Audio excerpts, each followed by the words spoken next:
अस्सलाम वालेकुम नाज़रीन, मैं हूं फैज़ान लाइव। और आप जानते हैं कि पाकिस्तान की सियासत पर एक ही चीज़ जो है वो छाई हुई है कि तहरीक अदम एतमाद जो है वो कामयाब होगी या नाकाम। लेकिन साथ ही साथ अफ़गानिस्तान का इशू जो पाकिस्तान के लिए बहुत ज़्यादा अहमियत रखता है, जिसके हवाले से जो हमारे फ़ॉरेन मिनिस्टर हैं शाह महमूद कुरैशी, वो इस वक्त जो है चीन में मौजूद हैं और 3 रोज़ा का ये दौरा है, जिसमें हम कह सकते हैं कि ट्राइका प्लस और इसी हवाले से नेबरहुड बुनियादी तौर पर ये एक ऐसे प्लेटफॉर्म्स है जिसमें बुनियादी तौर पर मुख्तलिफ ममालिक से जो है वो निगोशिएट होगी या निगोशिएशन की जाएगी अफगानिस्तान को बुनियादी तौर पर लेके, जिसमें अमेरिका, अफगानिस्तान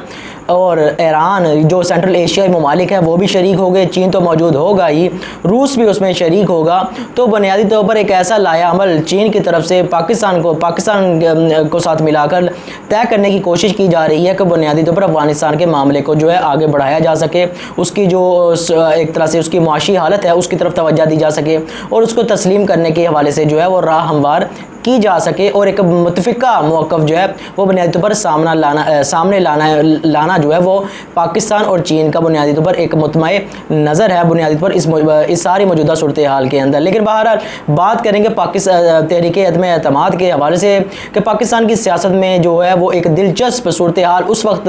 व्यूज़ इख्तियार कर गई, जैसा कि आप जानते हैं जब काफ लीग ने बुनियादी तौर पर पाकिस्तान तहरीक इंसाफ की जो गवर्नमेंट है उनकी सपोर्ट का ऐलान कर दिया। फिर उसके बाद हमने देखा एक ऐसी तब्दीली बुनियादी तौर पर आई है पाकिस्तान की सियासत में कि तहरीक इंसाफ की जो गवर्नमेंट है उनके लिए बुनियादी तौर पर हम कह सकते हैं कि सुख का सांस बुनियादी तौर पर लेने के लिए बुनियादी तौर पर वो रवादार हुए हैं। साथ ही साथ व्यूअर्स देखें तो इस वक्त जो है दिलचस्प सूरत हाल बहुत ज़्यादा इख्तियार कर चुकी है। सबसे पहले मैं आपको अददी जो बुनियादी पर जो फिगर है बुनियादी पर उस वाले से आपको कुछ चीज़ें बयान कर देता हूँ या कर देता हूँ। उस वाले से अगर बात करें तो हम कह सकते हैं कि जो नून लीग है उनके पास जो है वो 84 के करीब सीटें हैं। जो पीपल्स पार्टी है उनके पास 56 के करीब सीटें हैं। बलूचिस्तान नेशनल पार्टी जो कि मेंगल की है, अख्तर मेंगल साहब की, वो तकरीबन 4 सीटें रखती हैं। अवामी नेशनल पार्टी के साथ जो है वो हम कह सकते हैं कि उनके पास 1 सीट है। इसी तरह हम कह सकते हैं कि बुनियादी तौर पर जो बाप पार्टी है उनके 4 अरकान असम्बली जो है वो हुकूमत की जो अपोजिशन है उनकी तरफ जा चुके हैं। इसी तरह 3 के करीब जो इंडिपेंडेंट अरकान असम्बली हैं ये बुनियादी तौर पर जो है उसमें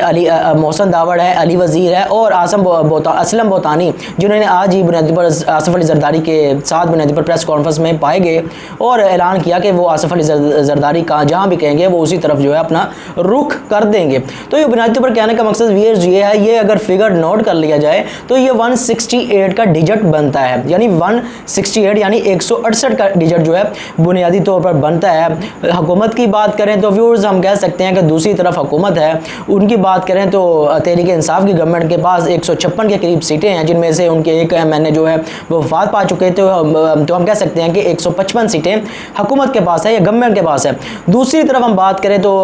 एक जो काफ लीग है उनकी 5 सीटें हैं,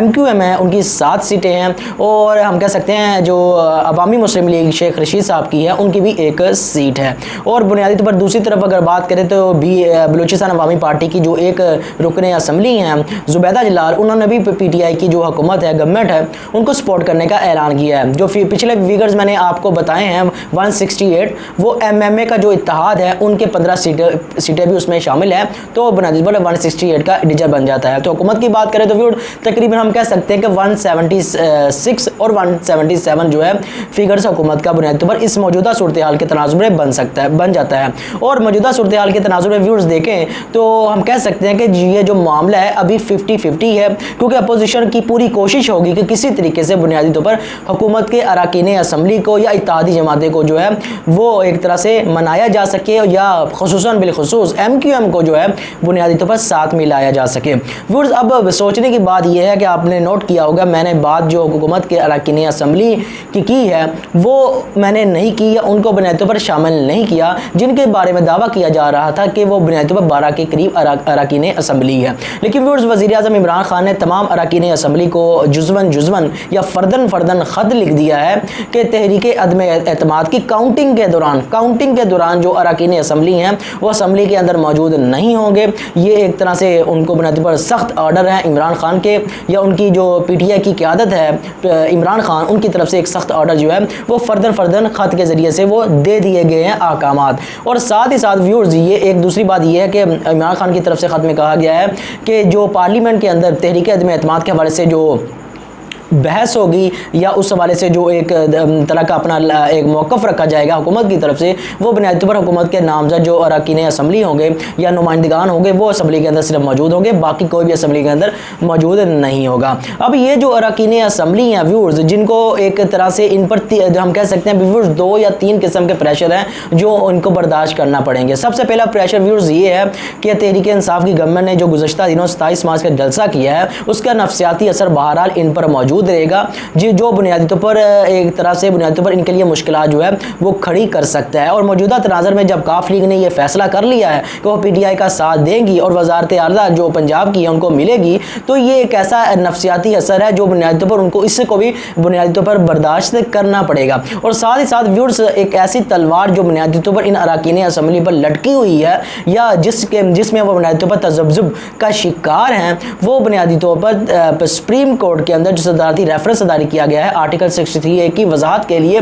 वो बुनियादी तौर पर बहुत ज़्यादा अहमियत रखता है। और इस हवाले से सुप्रीम कोर्ट ने कल के रोज़ बुनियादी तौर पर सुबह 11 बजे इस हवाले से जो मज़ीद इस हवाले से जो कार्रवाई होगी, फिर उसके बाद जो है इजलास 2 दिन मुलतवी कर दिया गया है सुप्रीम कोर्ट की तरफ से। और फिर हम जानते हैं कि हफ्तावार जो है वो सुप्रीम कोर्ट ऑफ होती है और पीर के दिन जो है दोबारा बुनियादी तौर पर इस पर जो है वो समाअत होगी। तो बुनियादी तौर पर एक तरह से जारी बात है सब जुडिस से मामला ज़ेर समाअत है अदालत के अंदर, लेकिन जो बुनियादी तौर पर इस हवाले से जो रिपोर्टिंग हो रही है उस हवाले से सुप्रीम कोर्ट के अंदर तासुर यही मिल रहा है कि हो सकता है कि एक तो डिवाइडेड फैसला आ जाए, डिवाइडेड फैसला हो सकता है कि 2 जजेस एक तरफ हो जाएं या 3 एक तरफ हो जाएं या 3 एक तरफ हो जाएं 2 एक तरफ हो जाएं, लेकिन बुनियादी तौर पर सुप्रीम कोर्ट की तरफ से बुनियादी तौर पर कोई ना कोई ऐसा बुनियादी तौर पर एक मुद्दत ज़रूर जो है वो मुख्तस हम कह सकते हैं कि कर दी जाएगी कि बुनियादी तौर पर 20 साल के लिए, 5 साल के लिए या 10-15 साल के या सारी उम्र के लिए जो है जो शख्स अपनी पार्टी पॉलिसी की जो है खिलाफ वर्जी करता है उसकी नाअहलियत हो सकती है। तो व्यूअर्स ये सुप्रीम कोर्ट के हवाले से जो एक तरह से नफसियाती असर वो सबसे ज़्यादा मजबूत है इन अरकान असम्बली पर। गो के अपोजिशन की तरफ से इन अरकान असम्बली को यकीन दहानी करवाई जा रही है। यह बताया जा रहा है कि ये जो नाअहली होगी वो सिर्फ 1.5 साल के लिए या 6 माह के लिए या 3 माह के लिए होगी, उसके बाद जैसे ही इलेक्शन होगा तो आप उसमें हिस्सा ले सकेंगे। और दूसरी तरफ अपोजिशन की तरफ से यह भी कहा जा रहा है कि इसका फैसला तो 6 महीने होना ही नहीं है। तो बुनियादी तौर पर उनको यकीन दहानी इस एतबार से कराई जा रही है कि बुनियादी तौर पर यह मामला बुनियादी तौर पर हम कह सकते हैं कि कामयाब नहीं होगा, तो आपको हमारा ही साथ देना चाहिए। तो व्यूअर्स ये तो होगी मौजूदा सूरत हाल जिसमें मामला 50-50 नज़र आता है। लेकिन सबसे बात अहम यह है कि चौधरी परवेज़ इलाही ने व्यूअर्स एक अहम इंटरव्यू दिया है जिसमें उन्होंने बहुत सी बातें की हैं। जैसे मैंने आपको व्यूअर्स कहा था कि किस तरह से हो सकता है कि पंजाब के अंदर नून लीग वजारत आला दे दे हम जो है वो परवेज़ इलाही को कि 165 के करीब जो है वो सीटें पंजाब असम्बली के अंदर रखती है, 10 सीटों को किस तरह दे देगी। इसी चीज़ का बुनियादी तौर पर एक तरह से हम कह सकते हैं कि इआदा किया है या इसको बुनियादी तौर पर इससे इत्तफाक किया है या उन्होंने दोहराया है। परवेज़ इलाही ने अपने इंटरव्यू में कैपिटल टॉक में उन्होंने इंटरव्यू दिया है, तो बुनियादी तौर पर उन्होंने क्या कहा, उन्होंने कहा कि बुनियादी तौर पर जो मरियम नवाज़ साहिबा हैं उनका एक अपना ग्रुप है नून लीग के अंदर, जैसा कि हम जानते हैं। तो वो बुनियादी तौर पर जो वो मरियम नवाज़ जो भी कहती हैं तो उसका मतलब ये होता है कि वो नवाज़ शरीफ की आवाज़ है। नून लीग जो है जो शहबाज शरीफ का ग्रुप है वो हमें बुनियादी तौर पर एक तरीके से वजारत आला देने के लिए तैयार हो गया था, लेकिन जो मरियम नवाज़ हैं या नवाज़ शरीफ का ग्रुप है वो बिल्कुल भी तैयार नहीं था। लेकिन हमारी खुशकिस्मती इनकी बदकिस्मती कि ये बुनियादी तौर पर हमें देने के लिए वजारत आला तैयार तो हो गए, लेकिन बुनियादी तौर पर हमें पता चल गया कि इन्होंने पीछे जो है वो गठजोड़ कर लिया है या बातचीत कर लिया या मामला तय कर लिए हैं कि सिर्फ इनको परवेज़ इलाही को वजारत आला जो है वो 3 से 4 माह के लिए दी जाएगी। तो बुनियादी तौर पर ऐसी चीज़ें हैं व्यूअर्स वो देखने में मिल रही हैं। और उन्होंने बुनियादी तौर पर बहुत सी अहम बातें व्यूअर्स इसके अलावा भी की। उन्होंने कहा कि बुनियादी तौर पर जो काफ MQM है वो हुकूमत के साथ जो है ऑन बोर्ड है, यानी उनके भी मामला तय होने के बिल्कुल करीब हैं। और हमने हुकूमत को मशवरा दिया है कि वो गवर्नरशिप जो है सिंध की वो MQM को दे दें और साथ ही साथ जो है बुनियादी तौर पर जो शिपिंग की या पोर्ट की जो एक तरह से वजारत है, यानी बंदरगाहों की जो वजारत है, वो भी MQM को दे दे, जिसका वो बहुत दफ़ा जो अदा कर चुकी है या वो मांग चुकी है इससे पहले भी, तो वो बुनियादी तौर पर उनको दे दें तो हो सकता है कि उम्मीद है यकीनन व्यूज़ हम इस तराजू में देखें तो MQB जो है हुकूमत की तरफ जाती हुई साफ तौर पर दिखाई देती है। और साथ ही साथ उन्होंने बुनियादी पर एक अहम बात ये की है कि बहुत जल्द जो है वो बुनियादी तौर पर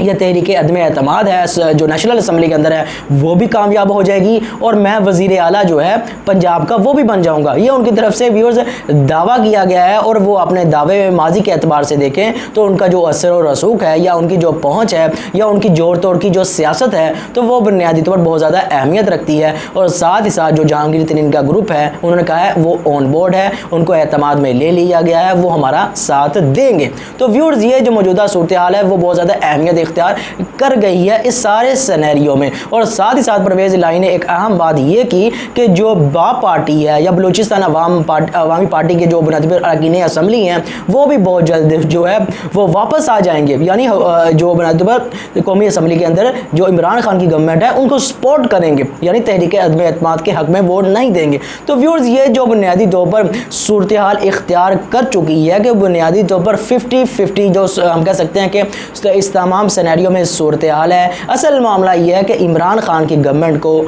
बुनियादी तौर पर या अपोजिशन को बुनियादी तौर पर एक तरह से अपना 172 का डिजिट पूरा करना है और बुनियादी तौर पर हुकूमत को एक तरह से 172 का जो डिजिट है उससे ज़्यादा जो है वो अपनी सीटें बरकरार रखनी है। लेकिन कहने का मकसद ये है, परवेज़ इलाही के इस इंटरव्यू के तनाजुर में देखें तो कोई ऐसा शख्स बात नहीं कर रहा कि कोई आम सा शख्स हो, लेकिन ये बहरहाल एक तजर्बाकार शख्स है और नून लीग के जो है वो उन्होंने मार खाई हुई है, उनके धोखे जो हैं उन्होंने बर्दाश्त किए हुए हैं। इस तमाम सिनेरियो में देखें जैसे वो कहते हैं कि बाप पार्टी के जो 4 अरकान असम्बली हैं वो भी वापस आ जाएंगे, तहरीक एतमाद कामयाब हो जाएगी कौमी असम्बली में और मैं वज़ीर आला पंजाब का भी बन जाऊँगा। तो ये सूरत हाल बहुत ज़्यादा दिलचस्प बन चुकी है। तो व्यूअर्स मेरी आपसे गुजारिश है चैनल को सब्सक्राइब करें, लाइक करें और बेल का आइकॉन ज़रूर दबाएँ। आपका बहुत बहुत शुक्रिया।